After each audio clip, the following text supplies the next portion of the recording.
Bueno, les decíamos que, entre otras cosas, tenemos nosotros un año electoral, pero primero vamos a charlar un poquito con dos referentes del Frente de Izquierda de los Trabajadores. Me refiero justamente a Lautaro Jiménez y a Víctor Dávila, que ya nos están acompañando. ¿Cómo les va? Buenas noches. ¿Qué tal? ¿Cómo estás, Roxana? Muy bien, muy bien, Noches. muy bien. ¿Cómo están? Muchas gracias por estar acá. Bueno, a ver, decíamos recién con IMSI que este es un año electoral, pero no es un año electoral cualquiera, es un año electoral de pandemia. Y entonces eso también modifica, en principio, toda nuestra vida, en principio, pero también podría llegar a modificar el esquema electoral y todo lo que eso conlleva. ¿Qué lectura hacen ustedes de esto? ¿Qué postura tienen respecto de esta posibilidad de que se pospongan las elecciones en nuestro país? Bueno, creo que hay temas muy importantes que tienen que ver con la situación social, económica, que condicionan cualquier proceso electoral que se quiera hacer. Me parece que lo que se está notando, por lo menos desde abajo, es que hay mucha especulación en torno a la fecha de las elecciones con respecto a los intereses propios de las internas de los partidos mayoritarios. Pero no hay una preocupación de cómo reforzar toda la estructura sanitaria, la atención hospitalaria, la vacunación, cómo mejorar la situación alimentaria y la emergencia social que se está viviendo en los barrios, cómo defender la prohibición de despidos que ahora se termina y se vence, que van a condicionar mucho cómo se llegue, tanto a agosto o a septiembre. Y en realidad se ve un intento de la casta política de dirimir esas cosas a espaldas de esas necesidades. Usan la pandemia, usan otras cosas a veces como excusa, pero en realidad se nota mucho que hay más especulación en torno a los armados políticos que preocupación real por la emergencia social que se está viviendo abajo, ¿no? Víctor, ¿y cómo se pelea con esto? Digo, porque la pandemia está, nos golpea a todos y eso es indiscutible. Pero ¿cómo se pelea, digo, cuando se la usa como excusa, como un parámetro para esconder los verdaderos intereses partidarios? Bueno, nuestra provincia es una gran demostración de cómo se pelea contra este esfuerzo de manipulación y contra un doble flagelo, la pandemia y la emergencia social. Hace algunos días tuvimos una gran jornada de pelea de lo que es la industria emblema de la provincia, que son los obreros del vino, donde algo que fue muy característico eran los carteles que decían ventas en dólares, en referencia a las exportaciones que han subido, y también el volumen de vino ha subido, y salarios en pesos. Como diciendo, bueno, no a todos la pandemia y la crisis nos está afectando De la misma manera. de la misma manera. Tenemos, según los registros oficiales, un 50% de la población por debajo del nivel de la pobreza, lo cual quiere decir que tenemos trabajadores de convenio debajo del nivel de la pobreza, algo que no se había visto en la historia de nuestro país. Bueno, ahora lo estamos viendo. Y estos trabajadores están peleando por poder llevar a su casa un salario que les permita vivir. Lo mismo ha ocurrido con los docentes, lo mismo ha ocurrido con los autoconvocados de la salud, los sindicatos que han estado peleando durante todo el año pasado y este año. Y esto a nosotros nos hace reflexionar sobre qué es la verdadera grieta. Es decir, aquellos que se esfuerzan y reclaman poder vivir de su esfuerzo, de su trabajo, el vitivinícola, el docente, el enfermero, el maestro, el kiosquero, el centro, la verdad es muy triste ver la cantidad de locales que han cerrado, mientras se asisten a sectores muy acomodados de la economía y concretamente el gobierno nacional está especulando con una postergación de las obligaciones con el FMI que le permita llegar a octubre, lo cual es una burla a la población porque no se están discutiendo los problemas de fondo que afectan a las inmensas mayorías. Ahora, pero a ver, digo, para ir desnudando un poco la estrategia, ellos aparentemente desde el gobierno están alentando esta posibilidad de posponer las elecciones y vos me decís, bueno, sí, porque tal vez tengan un mes más de changüí para poder sostener algo de este modelo, pero a la par hay un ministro de Desarrollo que dice no va a haber más ATP. ¿Con qué? ¿Cómo se sostiene esta situación que bien marcabas, digo, con un 50% de la población por debajo de la línea de pobreza? Hay que definir a dónde van los recursos.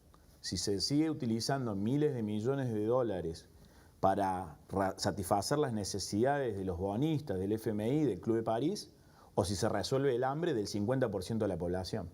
En este punto te repito, la provincia de Mendoza es un claro ejemplo de esto. No se levantan las cosechas de trabajadores que se le pagan 1.000 pesos con mucha suerte por jornada de trabajo de sol a sol, porque no es rentable para la industria alimenticia. Sin embargo, tenemos un 50% de la población, que en la provincia nosotros estimamos que es superior, con problemas alimenticios.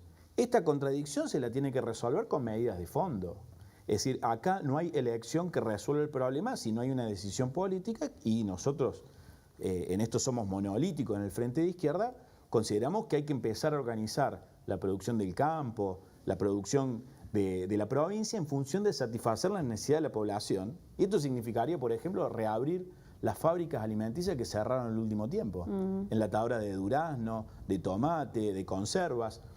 Quiero hacer una mención especial a los compañeros que están luchando de la Terre, una fábrica de alimentos que contra la casta judicial, contra la casta política, defienden la fuente de trabajo de muchos trabajadores y han abastecido, creo que son 50.000 raciones de alimento, han distribuido como una campaña solidaria en defensa de este emprendimiento a pulmón de los trabajadores. Te quiero decir solamente un dato más.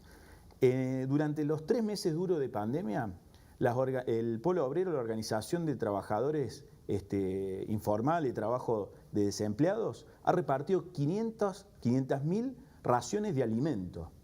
Esto ha estado ausente de todos los medios de comunicación, y la acción de ellos la quiero destacar porque para este sector de la población no existe la posibilidad de hacer cuarentena.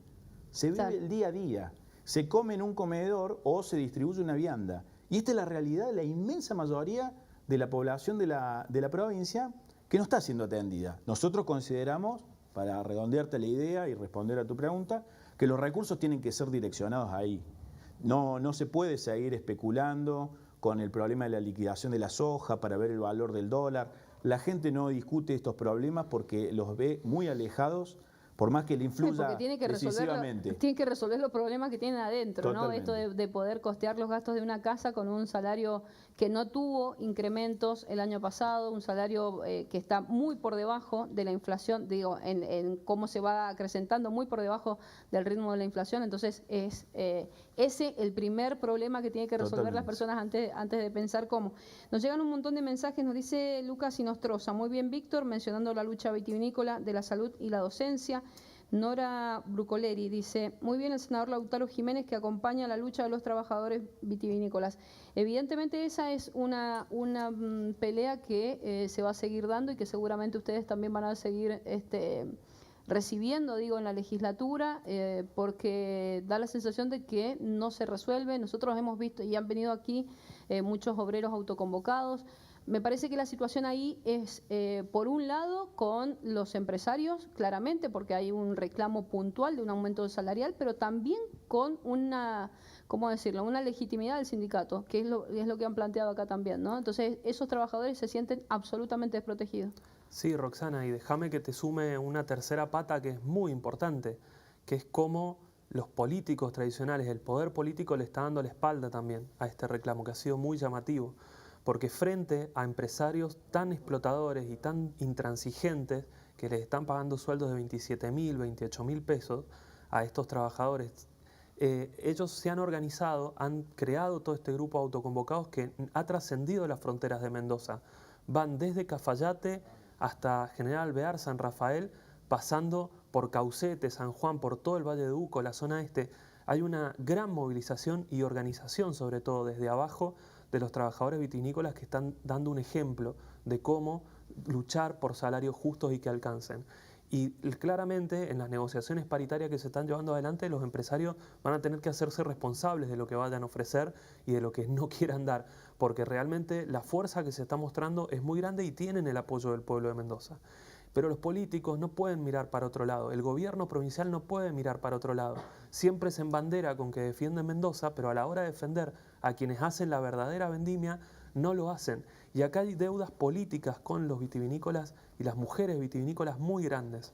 Empecemos por la jubilación a los 57 años, que ha quedado cajoneada. Que tanto se anunció en su momento. Exactamente. Nicolás del Caño está peleando muchísimo en el Congreso, le ha enviado cartas a cada uno de los diputados, ha hablado con Sergio Massa, con todo el mundo, para que escuchen lo que está surgiendo acá de Mendoza, de Salta, de San Juan, de este movimiento vitivinícola, para que por fin se cumpla esa ley, que es una reparación histórica para estos trabajadores.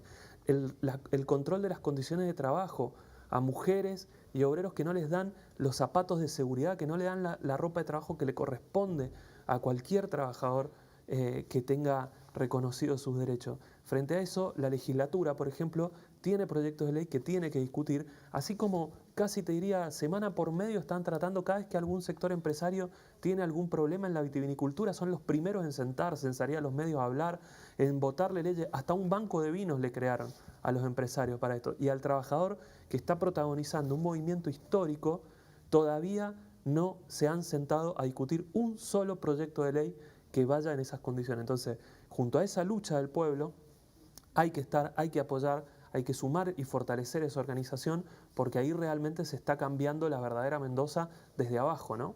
Les cambio un poquito el eje y les digo que nosotros tenemos en este programa un sector, un espacio que hemos llamado Urnas al Rojo Vivo. Vamos a poner la presentación porque nuestra editora se ha tomado el trabajo de hacerla y vamos a empezar a hablar concretamente de lo que tiene que ver con este año electoral.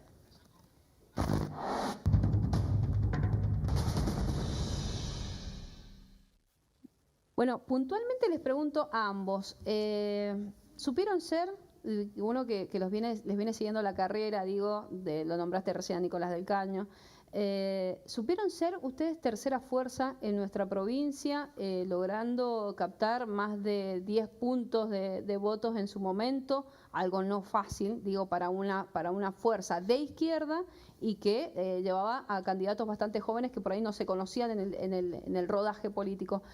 ¿Cómo se hace hoy para recuperar aquella elección? ¿Cuál es la estrategia del FIT o cómo piensan ustedes volver a posicionarse en una elección que se cree que va a ser polarizada como la anterior?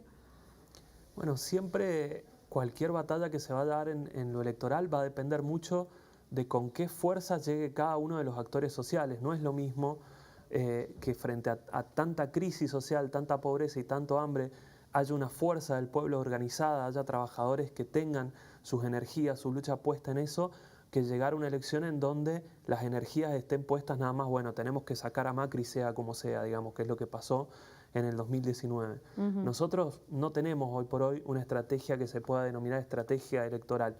Lo que sí tenemos es una estrategia de fortalecer el sustrato de cualquier construcción real y profunda que pueda tener la izquierda, que es estar donde tenemos que estar. Y hoy donde tenemos que estar es en las puertas de las bodegas cuando están reclamando, es en las calles cuando hay que defender la ley 7722, cuando todos los políticos tradicionales, que incluso ustedes verán que en las elecciones se riñen, se disputan, se pelean, pero no pasó ni un mes de las elecciones que ya se estaban sentando a acordar entre ellos firmar el pacto de cianuro para ir contra la 7722. Y lo único que lo pudo frenar, porque las elecciones ya habían pasado, fue la lucha del pueblo, ¿no? Entonces, hoy por hoy, nuestra estrategia está en fortalecer esos procesos sociales. Y en capitalizarlo. Eso se va a madurar y se va a ver por parte de esos mismos protagonistas. Nosotros no vamos pensando a priori con esa idea ni a tratar de imponer nuestras ideas, nuestros pensamientos. Nosotros lo que queremos hacer es muy modestamente ponernos en función de eso. Y a nosotros, como vos ya dijiste, muchas veces nos votaron, a veces caímos, a veces volvimos a subir. Eso, los votos van y vienen muchas veces, ¿no? Sí, sí. Pero el compromiso nuestro no puede ir y volver. Nosotros, nos vaya bien o nos vaya mal, siempre tenemos que estar donde dijimos que íbamos a estar, que es junto a los trabajadores, al pueblo, a la juventud. Y esa es nuestra estrategia, si se quiere, que tiene que ver con nuestros valores, con nuestros principios. Bueno, esa ¿no? coherencia también se valora, ¿no, Víctor? Sí, nosotros somos trabajadores docentes de la educación, diseñadores gráficos, que nos presentamos electoralmente para justamente romper una grieta trucha, como decimos nosotros, y que los reclamos populares estén en el centro de la escena. Eso creo que nos ha caracterizado a nosotros desde el minuto cero y hasta el día de hoy. Y si hay alguna suerte de estrategia, creo que tiene que ver con eso, con que la bronca que se va acumulando en el pueblo, para definirlo de forma muy sencilla, tenga una expresión política. Es decir, que no solamente confíen en tal compañero, tal candidato, sino que se traduzca en la organización de los miles y miles que están reclamando, no solamente para garantizar el cumplimiento de esos reclamos, alcanzar esos reclamos, sino para algo que está discutiéndose no solamente en nuestro país y en nuestra provincia, sino en el conjunto del continente. Y por esta razón, muchos encuestadores, por no decir casi todos, siempre le han pifiado. Ha habido sorpresas el domingo en la elección de Perú. Tenemos un continente que está revelado. Chile, que era la perla liberal de Sudamérica, hace un año que tiene una semi-insurrección que está planteándole la destrucción de las bases pinochetistas de la democracia chilena, y van a una asamblea constituyente que pretende reformar eso. La Constitución, claro. Esto es un fenómeno de características continentales, y nosotros creemos que Mendoza es el sector más avanzado de la Argentina. ¿Por qué? Porque ahora decime que van a estar de acuerdo con el Mendodexi también. No, pero estamos de acuerdo con lo siguiente, con cómo el pueblo mendocino defendió la verdadera soberanía, la verdadera democracia de nuestro pueblo, que fue demostrarle a una Cámara de Representantes completamente a espaldas de este pueblo, cuando le obligó a desdecirse en una semana la votación de una ley en 2 cámaras, Mirá, como fue la 7721. Eso efectivamente, evidentemente, digo, es algo que se les valora porque nos llegan un montón de mensajes que van en ese sentido. Dice Maximiliano Rivaleto, qué grande Dávila, un crack, que falta le hace un político así a la Casa de las Leyes de Mendoza. Bueno, estuvo Dávila ahí, tal vez vuelva. Nadia Ortiz Gasso dice, muy bien Dávila, las necesidades del pueblo primero, basta de políticas que benefician solo a los empresarios. Acá dice Alejandro González, muy bien Lautaro, te vimos siempre defendiendo la 7722 y ahora junto a los trabajadores de viña, que son los más explotados por los bodegueros. Dice Virginia Pescarmona, muy bien el Frente de Izquierda que acompañó en la gran lucha de los vitivinícolas, como todas las luchas obreras. Evidentemente, estos empleados, estos obreros vitivinícolas, digo, se sienten representados porque ustedes tienen que haber estado en ese acompañamiento. Dice Lautaro Jiménez, estuvo ahí poniendo el cuerpo ante la amenaza de represión. Mailé Rodríguez, era diputada, claro.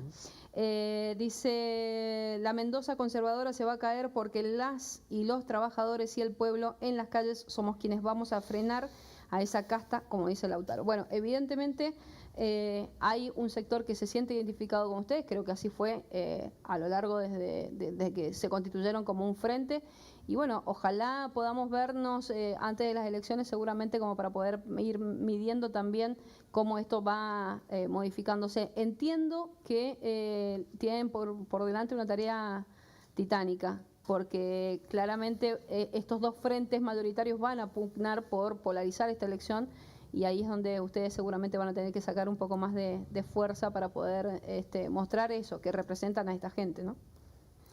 Bueno, muchísimas gracias, Roxana. Coincido que el momento es ahora, digamos, para empezar a organizar, a unir todas estas luchas, a unir toda esta fuerza social que realmente es un ejemplo para todo el país y que puede dar mucho que hablar para cambiar la historia de Mendoza, que la única forma que tenemos de cambiarla es esa, es desde abajo, ¿no? Con esa fuerza social que hoy por hoy están protagonizando distintos movimientos. Bueno, mil gracias a ambos por esta visita y seguramente no va a ser la última. No, por Muchas favor, gracias, buenas a vos por noches. invitarme. Gracias.